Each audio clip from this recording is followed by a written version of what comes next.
Hi, my name is Emma Hossel, and today I'm joined by one of the artists of the Time Out exhibition, Jesse Horning. It's currently on view at Hopkins Hall.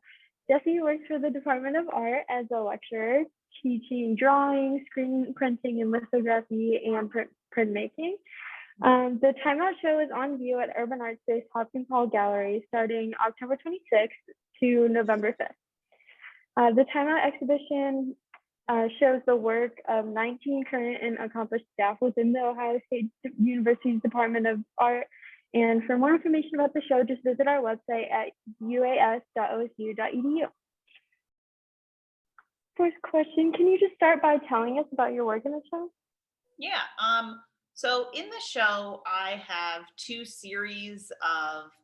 separate series of mixed media drawings. So to be more specific, because mixed media could be all kinds of things. But these drawings in particular, I use colored markers, colored pencils. I have printed elements like screen printing and image transfers. Oh, and also when I was thinking about this, one of the images, because these works that I have in the show, I've been spending a lot of time making work in my house because of the pandemic. So one of the works in the show actually has some mark making because the drawing was on the floor in my kitchen and a tomato fell on it, or like somehow a tomato seed, like, and like the liquid from the tomato, somehow that got on the drawing, and it's like water soluble kind of material. So it made this mark in the back of the one drawing, and I was like, oh, that's really nice. So yeah, there's like a tomato seed mark in the drawing because it was sitting on my kitchen floor. So yeah, so I'm like, oh, I forgot about that. So yeah, that's like what the works are made out of. I call them mixed media drawings. Definitely at this point, my work is very much like a hybrid or like a union between drawing and printmaking. Um, like actually drawing on the surface of the paper, printing on the surface of the paper. Sometimes if you're a printmaker, those things can be kind of separate. It's like all drawing or all printmaking. But with my work, I'm drawing on the prints, I'm printing on the drawings, everything's like, all over each other. So, um, but yeah, so that's a little bit about like the type of work that I have in the show. The titles are Untitled Still Lives, which is these drawings that I made sitting at my kitchen table, kind of stuck in my house, just kind of finding objects around my house because I wasn't going outside as much because of COVID. So just pulling little objects from around my house, sitting it next to my laptop at my kitchen table, literally where I'm sitting right now, and then just letting those little objects accumulate in the drawing. That's a pretty good description of what's going on in those works. Mhm. There's always more that I could say, but I'll leave it at that for now. Yeah, I think that's an amazing story. Everyone has to come now and see if they can try to find the tomato seed one. Yeah. I love that. I think it's so interesting how artists have been affected by COVID. And I think like there's just like this artistic boom happening of all this art that people have accumulated during the pandemic and everything. And I think it's really cool that you were just in your kitchen, accumulating things into your work. Yeah, and I've definitely been, because I haven't written an artist statement in a while because I kind of wasn't making work for a while. But as I'm writing about my work right now, like it's really clear how much, all the pandemic stuff has affected things. But it's also really interesting because the pandemic put on a lot of limitations, but that's actually led to like new opportunities, where you're kind of like, you can't really do certain things, but then you can do other things instead that you wouldn't have done normally. So it's really interesting. Hmm. Yeah, that's so cool. Alrighty, so we'll just move on to our next question. How did you decide which of your works to include in this exhibition? Yeah. I think that, so the way that I tend to work is I just accumulate kind of a stack of drawings and prints over several months. I just kind of make them and put them aside. And then after a couple months, I sort through them and kind of lay them out and kind of see what's working together. Um, and yeah, I feel like with the two series of work that I have in the show, kind of laying everything out after a couple months after making it, I decided that, you know, each of them are a series of work. There's three drawings in each series. So I decided that, um, those particular mixed media drawings worked well with similar work around them as opposed to like individually. So, it's different to present like a single piece of work versus several works in a like diptych or triptych or anything like that. But yeah, I think that because my work is it has figurative elements, but it also has a lot of abstract elements where I'm creating this like different space with the mark making. I think my work lends itself to like small groups as opposed to singular works. Hmm. Yeah, I love the mixed media approach too, how like the viewer kind of has to work to like tell which like media is being used at which part. I think it's so interesting to look at. Awesome. Okay. Next question. Can you speak about your work as an artist and your work as an educator? Do they relate to one another? How do they relate to one another? Yeah. So they definitely relate to each other. Again, not to keep talking about the pandemic, but it is a thing. It's definitely a Yeah. factor.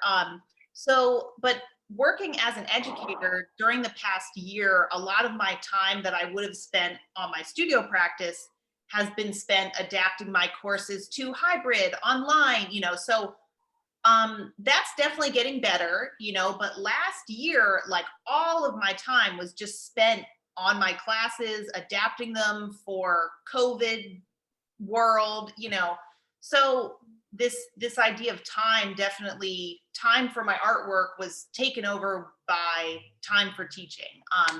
But again, we're coming out of that.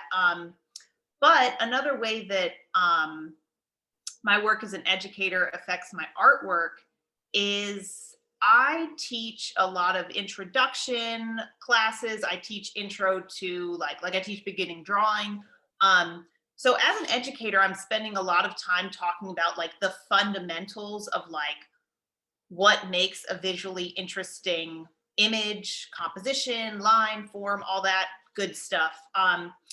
So yeah, because my work gets more abstract, I've found that my awareness and I guess my level of expertise with the fundamentals is what allows me to figure out when a work can be finished. Because when you're working abstractly, it's or more, my work isn't super abstract, but it does have that element to it.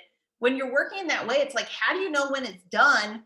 Because when I start my work, I'm not like, it's very intuitive, it's very nonlinear. I'm not like, I want to draw a picture of a cat, I don't know what's going to happen. So it's like, Hmm. and that's why I make my work, because I like that surprise and that energy, and I like engaging with materials in that way.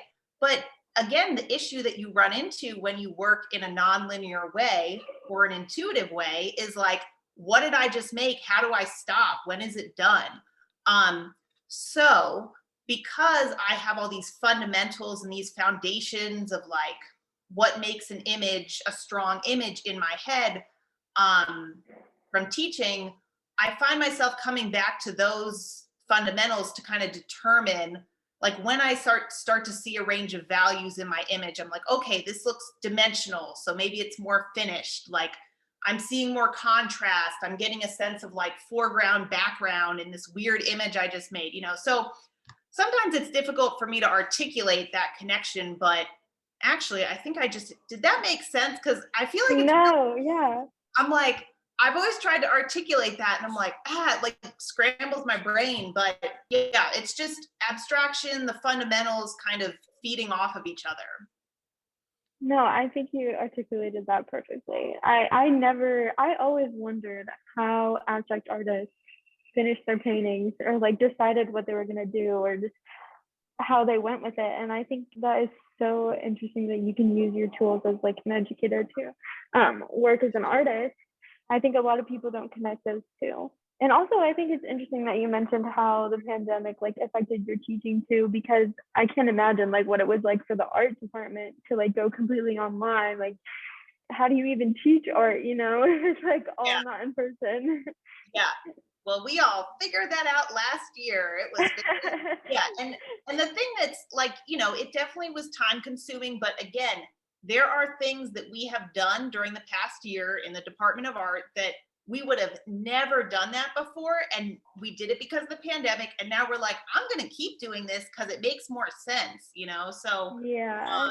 So that's a bonus, and I feel like hopefully we're moving out of like the most intense part of that. So fingers Hmm. crossed. Yeah. Yeah, like you never would have incorporated tomato seeds in your work if you hadn't been stuck at home. Yeah. Because So, I was in Hopkins Hall making my work, and then I was in yeah. my house making my work, and I didn't have tomatoes in Hopkins Hall. So that's how. I think that's great. Alrighty, next question. How did you and the other artists of the timeout come together?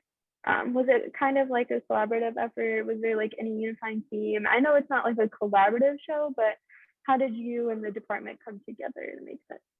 Yeah. So I guess the best way to describe it is well, we actually did a similar show like 2 years ago. I think it was called Touchdown, where it's like, just another show with like the staff and lectures and stuff like that. Um, so the honestly, the way that we came together is just Urban Art Space kind of reaching out and saying, "Hey, who wants to participate?" Um, and yeah, so people that wanted to participate just sent in what they wanted to show and that type of stuff. There wasn't like too much communication between, you know, the people in the show about the show, but at the same time there's a lot of communication between us like outside of the show as teachers and things like that. So I think there's some cohesiveness from that part, but yeah, we all just kind of were like, yeah, we'll put work in the show and that. Hmm. Yeah, I mentioned this in one of the other interviews, but I think that it's great how there's not really like a super strict theme for the show, and all of you can just like show your work as an artist, like purely just you. And it's so interesting to see all the different medias and all the different kinds of art that the Department of Art makes. Like almost everyone did something different. So I think Mhm. it's so cool. Yeah, yeah, there's definitely a lot of diversity, and it's nice to Hmm. just see that, in visual form. Yeah, and that actually perfectly leads into our last question. The pieces displayed in timeout vary in medium and style, as we just established. So, what do you think that this says about the diversity of the Department of Art at Ohio State? Yeah. So I was thinking about this question, and I feel like the word that I just came up with is like, I just think it's exciting. I think that it's exciting to um, work in a department that has such diversity with kind of different ways that people are making art. Because I don't know, some programs don't necessarily like promote that. It's kind of like, this is how we make art, and then we all do this. I think the Department of Art really encourages the students and the faculty and anyone involved. Really, the program really and the department really emphasizes kind of your own personal practice. So I think that the work in the show is I don't know, embodies that. But yeah, I think it's really exciting to be kind of working with a diverse group of people who have a diverse um, visions and ways that they approach materials and all that. Yeah, and that's what's clearly evident in the show. I keep looking up because I'm in it right now, Yeah. but it's so fun to look at, just like every day coming to work and seeing all this great art. So yeah, but thank you so much, Jesse, for talking with us. If anybody wants to find any more information about the show, just visit our website and click on the events page, and you can register to come and see it at Hopkins Hall.